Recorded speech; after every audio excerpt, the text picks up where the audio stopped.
All right, show me the money. NFL picks for Super Wild Card Weekend. We're picking all 6 games of the playoffs here. Join me today, a guy who did not think his team would be in the playoffs when we did this predictions back in August. Phil Fraietta is here. Phil, how are you? I am doing well, Mike. And yeah, I don't think anybody picked the Giants to make the playoffs, myself included. But I'm excited. Yeah, it's gonna be a lot of fun this weekend here too. So as we do here, we're gonna start talking about what happened here in the last game. Not much to note here. The Giants Eagles. I mean, the Giants didn't really try. They mentioned everybody of importance in this game, but any big takeaways from what we saw on Sunday? Uh, more of the same of what you've seen all season, even though the backups were playing. Brian Dable is a good football coach, and he's got these guys playing hard for him. Even the Giant scrubs, they gave the Eagles a game, and the Eagles had to win that game. That was a big game for them. They played it to win, and the Giant scrubs gave them a game. So it's encouraging to see Dable just always has those guys ready to play. Yeah, I mean, for sure, the Eagles did definitely take their foot off the gas. Like after they got up 16-0. It's okay. Dallas is losing. We're good either way. But I'm with you. Give the backups credit for not just folding it up. No, that they played a tough game. Davis Webb, he wasn't terrible. He was competitive. Yeah, I think this is a good sign here. And obviously, there's a possibility the season ends this week for the Giants. But like over what we see from 18 weeks, what's your big takeaways from year one of the Brian Dable era? What I said there, the guy can coach football, and his team plays hard for him. The Giants, they got a lot of talent. They got a lot out of a little bit of talent. That's what I'm trying to say. They don't have a lot of talent on either side of the ball, and Dable got a lot out of those guys. Is Can you say that some of it is smoke and mirrors and maybe a lucky bounce here or there? Sure, that's an NFL season, and when you go 9-7-1, you're bound to have some games that could have gone either way. But the important thing is the Giants won those games, and they consistently played well. They played hard. They didn't give up. And I think Dable and his staff, they got a lot out of the quarterback. They showed us a lot. Daniel Jones looks like he can be a legitimate quarterback in this offense. Yeah, I would agree with that. The thing I feel is encouraging here, as I said this at the beginning of the year, and I'm saying it now here, is like you guys to the playoffs, a team that might be like the 25th most talented roster in football here, with all credit to this coaching staff here. Imagine what Brian Dable can do once he gets better players on the roster. That I agree. I completely agree. There are some pieces that you saw this year that maybe you can build around. Andrew Thomas, he's a piece. Thibodeau, he looks like he's a piece. Daniel Jones, he might be a piece. But for the most part, this is not a talented football team, but they've got a good coach, and coaching matters. Yeah, I'll put it this way. Imagine like if you have like the next Garrett Wilson on your team catching passes to Richie James, Isaiah Hodgins, your top receivers. It changes the complexion of the team completely. Absolutely. Absolutely. And the other thing that I think Dable deserves a lot of credit for, and I think he should win Coach of the Year, but the other thing I think he deserves a lot of credit for is he built himself a good staff. Yeah, that took guts for a rookie head coach to go out there and bring in a guy like Wink Martindale to coach your defense. That's a guy who a lot of rookie head coaches would stay away from because he might take your job. He's an established NFL coach. But Dable brought him on, and Wink did a great job with the defense. And I think Dable built himself a really good staff. I think he absolutely did here. And now we get a fun game here. They go to Minnesota on Sunday, take on the Vikings, the prime slot of the weekend, 4:40 on Fox on Sunday here. And Lions -3 for the Vikings. These 2 games playing week 16, absolute thriller. Greg Joseph's the field goal at the gun here. Like, what do you think is the key here for the Giants to win this football game? The Giants, I think, have two keys to win the football game. Number one is they cannot let Jefferson beat them. And that's easier said than done. But whether that means doubling him, you cannot let Jefferson just run wild and beat you. And I understand Minnesota's got a lot of other playmakers, but make somebody else beat you. That's number one. And number two, I think the Giants are going to need to score. I don't expect them to win this game if they only can score in the teens. I think they got to get to at least 24, 28 points to win this game. I agree. This next game has shootouts written all over because neither team is particularly strong defensively. No, the Giants have kind of adopted a bend but don't break defense this season. But the Giants also do not score a lot of points. Their best offensive game of the season was in Minnesota, though. and hopefully they can come back and do it. But I don't see them winning unless they can get 24, 28 points here. Yeah, because the Vikings will score. It's a matter of like you need to outscore them. It's not you're not going to be like putting out defensive clinic and winning this game like 21-17. No, no, absolutely not. And I guess I can add a third key to the game. We all know that Kirk Cousins has a history of some boneheaded decisions in big games. So I'd say put pressure on the quarterback. Make Kirk Cousins make throws under pressure. He may make a mistake or two. Yeah, this is a big Thibodeau Ojulari spot. Like get in there, a little Dexter Lawrence too. Yeah, get some pressure on the quarterback. And we all know Wink Martindale loves the blitz. So if you're going to dial up the blitz, that's fine. But Jefferson, you got to make sure Jefferson doesn't kill you in the blitz pickup. Yeah, you got to get. Yeah, Yeah, you absolutely. got to get there. You got to get there. You got to get there. Make Cousins make throws under heat. Maybe he makes a mistake or two because I think if you win the turnover battle, you can beat the Vikings. Absolutely. Let's get to the picks. The reason why you're here, like our good friend Phil Lombardo was here last week to close the regular season. He went 1-2 on the week last week. He took the Jaguars laying the 6.5. They ended up winning by just 4, so he didn't cover there. He took the Bills by 1,000,000, which was probably the correct decision. They won by 13. Not the Patriots out of the playoffs. You had the Raiders plus 9.5, and they ended up losing by 18 points. So 1-2 for Phil last week. Yeah, I mean, I didn't like that Jaguars pick, but I understand his picks otherwise. Yeah, 1-2 for him. I went 2-1 last week. I had the Texans getting the 2.5. They won outright against the Colts. I had the Steelers getting 3.5. They won outright. Got no help from the Jets and made the playoffs here. I had the Packers laying the 4.5. I thought they were gonna, just take advantage of the win and go home spot, but they flopped and they missed the playoffs. So loss for me there. 2-1 on the week though. The Packer game was shocking to me. I wanted to bet that one. I thought that was an easy money win. Yeah, I said when I made the pick Packers by 1,000,000, but I talked about at the top of the pocket here. I think the mistake they made here was they let Detroit hang around. When you're in a spot like that, you have to put this team out of its misery early and sort of get them break the wheel. Say, okay, this game's over. We're gonna go home. Not give them the incentive it had. I said, oh, we're down 9-6. We can try to win this game. Well, sure, especially the way that Detroit found out that they were going to be playing for nothing. Because if that Seattle game, all through the game, it looked like Seattle was not going to pull out that game, and they pulled it out at the very last minute. So the Lions essentially took the field, understanding that they had been eliminated just minutes before they took the field. Yep. And on the year, team challengers 25-28-1. I'm 24-29-1. It's very tight. There's a lot of room for movement here in the playoffs. Yeah. Well, I'm. Seems like team challengers we're in the lead, so I hope I don't blow that lead here. Yep. So we are picking all 6 games of Super Wildcard Weekend. We're going to go one at a time here. We're going to start at the top here. We're going to begin on Saturday afternoon. This game is going to be at 4:40 on Fox. Seahawks snuck in thanks to the Lion win against the 49ers in Santa Clara. 49ers are laying 9.5. Phil, where are you going with this pick? I don't know how you could not pick the 49ers. The 49ers are an absolute juggerhouse. They have just obliterated everybody they've played for the past 10 weeks. I don't care who's playing quarterback for that team. Give me the Niners, and then I'll lay the 9.5. I'm right there with you here. I mean, I saw Seattle play a couple weeks ago. They were not very good against the Jets. The Jets were just born after that game. They barely beat the Rams. They finally tried to give that game back to the Rams here. San Francisco, one point difference, the best team in the league. They're plus 173 against their opponents this year. They swept Seattle. I know Brock Purdy does make this tempting to take the points, but I'm with you. I cannot bet against the Niners in that spot. No, not at all. The 9.5, you worry about a backdoor cover or something like that, but still, I think they'll win by 2 touchdowns. All right, next up here, this game will be Saturday, 8:15 on NBC. LA Chargers at the Jacksonville Jaguars. If the Chargers laying 2 as road favorites here, where are you going with this game?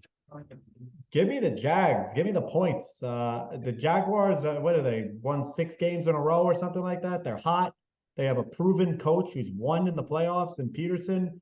And the Chargers are banged up because for whatever reason, they decided that they were going to play their regulars in the last meaningless game of the season, and now they're banged up for it. So Williams is banged up. So give me the Jags. I think the Jags win the game outright, but if I'll take the 2 points. I'm right there with you here. This is a couple things. Number one, the LA Chargers not a favorite on the road against anybody. anybody, especially going cross country for this game here. People forget these teams played in week 3. The Jaguars went out to LA and blew the Chargers out. That's people forget about this game. And they're the hotter team. They have been peaking right now. I will ride the better coach at home getting points. That's a no-brainer for me. Yep, agreed. All right. Next up here, Sunday early, the Dolphins in Buffalo taking on the Bills. They got in last week thanks to the Jet and Neptune offense, went 11-6. No Tua Tagovailoa. Like Skylar Thompson, quarterback. Therefore, the Bills laying 12.5 points, and you got to lay them with the Bills. I'll lay 20.5 points with the Bills. I think they're going to win that game by 35 points. I feel bad for the Dolphins. I feel bad for Tua, but the Dolphins do not deserve to be in the playoffs. They are in the playoffs because they happened to play the Jets the last week of the season. If they had played any other team in the league, pretty much they would have lost that game. So give me the Bills. Give me the points. I think the Bills are a team with a mission. I think they had a mission before the unfortunate situation with Hamlin, and now I think it's even more of a motivator. Give me the Bills. I'd lay more than 12.5. Yeah, I'm with you again. As our friend Phil Lombardo said last week, Bills by a million. I watched Skylar Thompson, the Dolphins play last week. They could not move the football whatsoever. Buffalo's defense is elite, and you know what the news that Damar Hamlin's out of the hospital. He's going to be there on Sunday, probably be at center, at midfield for the coin toss. The Saints are going crazy. The Bills win this game by at least 3 touchdowns. So I'm going to lay the 12.5 points with ease. Yep, that's an easy one. All right. Next up here, your game, Giants at the Vikings, Sunday 4:40 on Fox. The Vikings are favored by 3 at home. Where are you going? So the last 3 games are where it gets a little harder to pick these, I think. And this game is a pure pick with the heart. There is no other rhyme or reason. I have to pick the Giants just because I'm still shocked that the New York Giants are playing a playoff game on Sunday. It's been so long since this franchise has been at all competitive. It's not based on anything but the heart. Give me the 3. Give me the Giants. I think the Giants are going to win this game outright against a team like Minnesota. I think they are healthier than they were when they last played Minnesota, and I think they can compete with Minnesota. Give me the Giants in the 3. Yeah, so this is where we start parting ways here. I'm going to take the Vikings laying the points, and this is one where I don't have the emotional attachment. I'm sort of looking at this logically. This just feels like a spot. I look at the number here. I think Vegas is daring you to take the Giants the points because they say, oh, this game was close last time, won by a field goal. Giants definitely healthier. Minnesota's also healthier. Got some guys back on the offensive line they didn't have last time here. I feel like throughout the locker rooms, we can do a lot of talk about, oh, we're not being respected. They're not taking us seriously. I think just the talent gap between these two teams is going to show here in the playoffs here. I think this is one where I think the Giants are not going to have the horses to keep out in this game. I think the Vikings laying the points. I could see it, and I'd feel a lot better if I had the 3.5 than the 3. But I'm still going with the Giants, but that's a pick from the heart. All right, next up here, Ravens at the Bengals, Sunday night, 8:15 on NBC. The Bengals laying 7. Lamar Jackson status up in the air. We don't know if he's going to play, so we're going to make the pick on Wednesday. But, Phil, where are you going right now? I'm going with the Bengals simply because I have no confidence that Lamar Jackson is going to play in this game. The Bengals, for people forget, obviously, this is a team that made the Super Bowl last year. They are good. They're explosive on offense. They can play. 7 is a big number, and I wasn't happy about it, but I'm assuming that Lamar Jackson does not play. So give me the 7. Give me the Bengals. Yeah, I'm going to go against you. I'm going to take the 7 with the Ravens here. I think this is, yes, I know I'm taking a risk Lamar doesn't play, but I feel like this defense will keep them in the football game. If they're going to try and establish the run here with whether it's with Gus Edwards, J.K. Dobbins, you name it. I think that I'm taking the 7. I think Cincinnati wins this game either way. If Lamar plays, he's going to be very banged up here, but I think this game's close. I think Baltimore is not getting themselves blown out in a playoff game, so I will take the points. Yeah, again, that was a tough one to pick. And if I was betting that game, I don't think I'd bet the point spread. I'd probably try and do some sort of a parlay of Bengals and the under or something like that. I expect a sloppy defensive type game. So, but because we're doing the point spread, I'd give me the Bengals. Yeah, we want to throw in a teaser more likely than actually pick the spread, but was not this podcast. Yeah, I think that's right. All right. Last but not least here, the most interesting game of the weekend, in my opinion. The Buccaneers hosting the Cowboys Monday night, ESPN, ABC, 8:15. Cowboys 2.5-point road favorites against the Buccaneers. So, Phil, where are you going?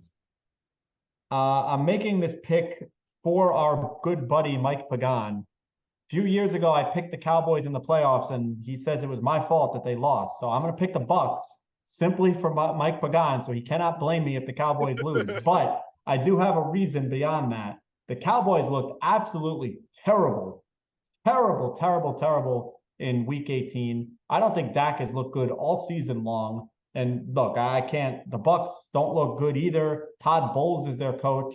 But then again, Mike McCarthy's the Cowboys coach. So I expect a sloppy game, but I guess ultimately at the end, I'll put my faith in Tom Brady that he finds a way to win this game at home. How many home playoff games has Tom Brady lost in his career? Not many. So I'll take the Bucks, but I don't love the game. Yeah, this is another one where we're going 3 for 3 going against each other on the last 3 games. I'm going to take the Cowboys here. It's another spot where we're sort of reading the Vegas line where it's under a field goal. They're trying to get you to take Tom Brady at home. They make him an underdog here. But watching these teams play, Dallas far and away is the superior team here against these guys.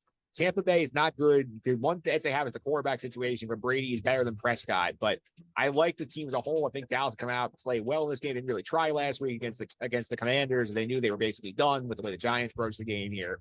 The way I see it is this year. This is a game that the Dallas Cowboys have to win, or jobs are getting lost. Mike McCarthy's not coming back. They lose this game on the road to an 8-9 Tampa Bay team. I trust they get the job done here. Granted, McCarthy may not be safe next week if they don't win the game, but I'll take the Cowboys, lay the points here. In fact, I don't have to cover 3. It's good number for me. The Cowboys are a better team. I agree with you. And if it weren't for our good friend Pagan, I might pick them. But out of respect for Pagan, I'm picking against them. All right, so that's the week here. So I'm going to reset your picks first here. So these are Phil's picks for Wild Card Weekend. The 49ers laying a 9.5 against the Seahawks. Jags getting 2 at home against the Chargers. The Bills laying 12.5 against the Dolphins. Giants +3 in Minnesota. Bengals laying 7 at home against the Baltimore Ravens, and the Bucks getting 2.5 against the Cowboys here. My picks now. We're going to go to my set of 6 to wrap up the weekend here, and it's not pretty much the same, to be honest with you. You look at the board here. You got, in terms of the scenario here, give me 1 second here. I got to get this set up here in terms of the apologies to the people on the audio end of the podcast, because doing this and this is not very easy to sort of combine them here. But my picks on the board here, we're going with the same first 3 that Phil had here. We are going to go with the New York. We're going to go with the, sorry about that, guys, real quick here. Niners, Jags, Bills, other way. Vikings laying the 3. Ravens getting the 7 in Cincinnati. Cowboys laying 2.5 a road. Those are your picks here for Super Wild Card Weekend. Coming up next week here on the podcast, we're talking about the other half of that game. Once again, second time this season, Phil followed by Joey Castellano on the picks. Oh, all right. Well, yeah, I hope he's upset next week. But look, just to close off with the Giants, do I expect them to win the football game? No, I don't think the Giants are good enough to expect them to beat anybody. But I'm happy as a fan, and you obviously would appreciate that as a Jet fan, maybe even a little more than me. But it's just seeing this franchise, which was a laughing stock of the league with Gettleman, now is in a playoff game in prime time. I'm excited. I mean, think about this. At this point in 2022, we were talking about the Joe Judge running punts, running quarterback sneaks on his own 5-yard line to set up punts. Now you know what? You're in the playoffs. You know what, Mike? Thank God that Joe Judge did that, and thank God that he had that press conference, because I truly believe that John Mara wanted to bring him back, but that was such an embarrassment that he had no choice but to fire him, and look at where they are now. So thank God. Yeah. Basically 1 year to the day almost, you guys are popping the champagne with are celebrating the playoff at home. It's great. It's great. The franchise was so inept for so many years that it drove me away. I hardly even watched the games. And then this year, I saw them beat Tennessee. And then right around when they beat Green Bay in London, I was like, wow, this coach is for real. I'm going to watch these guys. Yeah, and then you get the Baltimore one the week afterwards. Like, man, this is fun. I'm in. Yeah, absolutely. All right, Phil, thanks for all the time. Really appreciate it. And hopefully you guys put up a good effort this weekend. Like, I don't agree on the pick, but I feel I give them about a 35-40% chance to win this game. Yeah, well, we'll see. We'll see what happens. You know what? They have a chance. That's more than most of the teams in the league can say. Yep, including mine, Phil. Thanks for all the time. Yep. Take care.